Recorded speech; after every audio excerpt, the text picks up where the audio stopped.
Everyone, it's Mara Allard of Wind, Water, and Wisdom, and it's Monday, and it's the day I have you pull an oracle card for the energy of the week.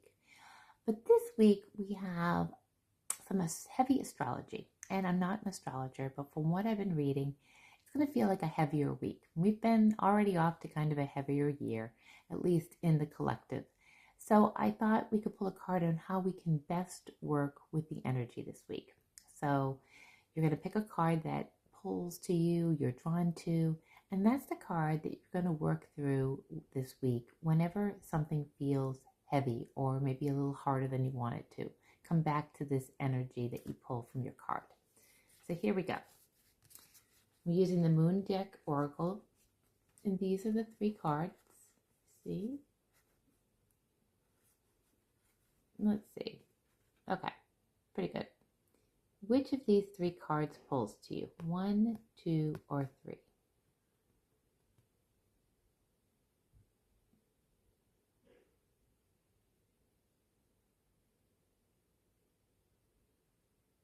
Okay, got your card? So if you picked 3 this week, you got healthy boundaries keep me centered and balanced. So how do you work with the energy of this week? Boundaries. I don't know. Boundaries are a tough one. For me, I've developed them over the years. Real estate really helped me with that. But it can be challenging, especially with people that are close to you, friends, really close friends, family members, some even coworkers, customers. Can push your boundaries. And remember, your space is your space. What you allow into your space, you get to choose. And how people talk to you, treat you, is what you choose to accept.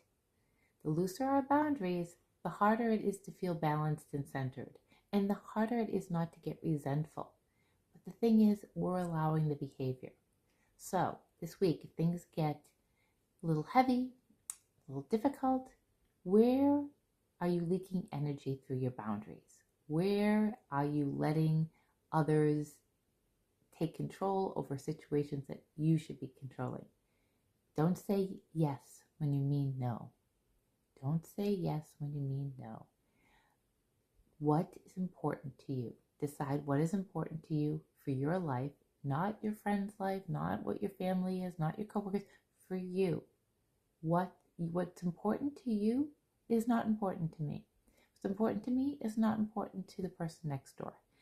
This is your own unique boundaries that you need to have in place. Okay?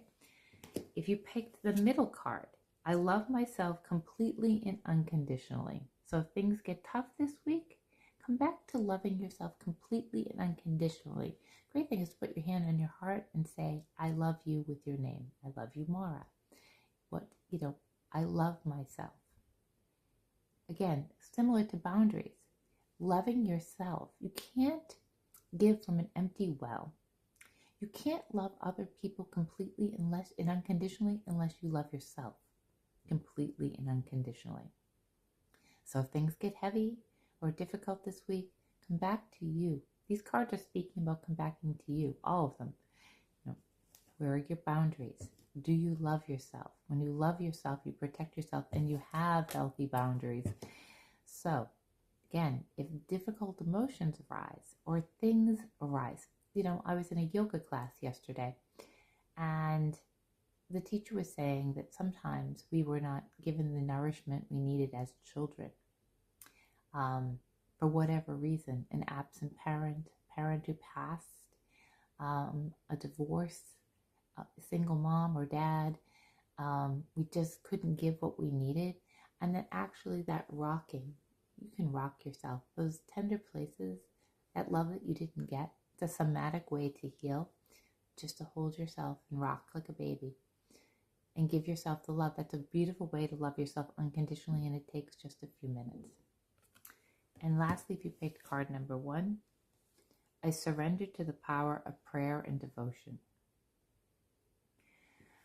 If things get heavy or hard or difficult this week, this is asking you to go back to prayer, to remember that you have a divine team of angels and guides, and ask for the well ancestors to come forward, that there are answers or solace in prayer. I like solace.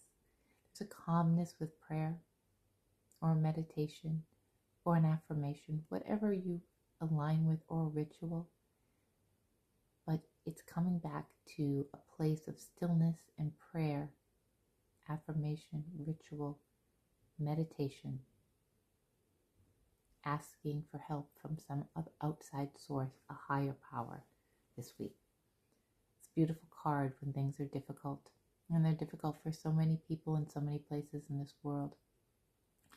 And another thing that I like to do, and I know I've told a lot of people, but sometimes I just light a candle and send love. If I know someone's going through a difficult time or is in pain, I just literally put that image of that person in my head. I light a candle for them and I send them love. And you can do that to all parts of the world as well. I know sometimes we feel lost with all that's going on and that we're not doing enough. But a beautiful way to do something, to do something that is meaningful, is to send love.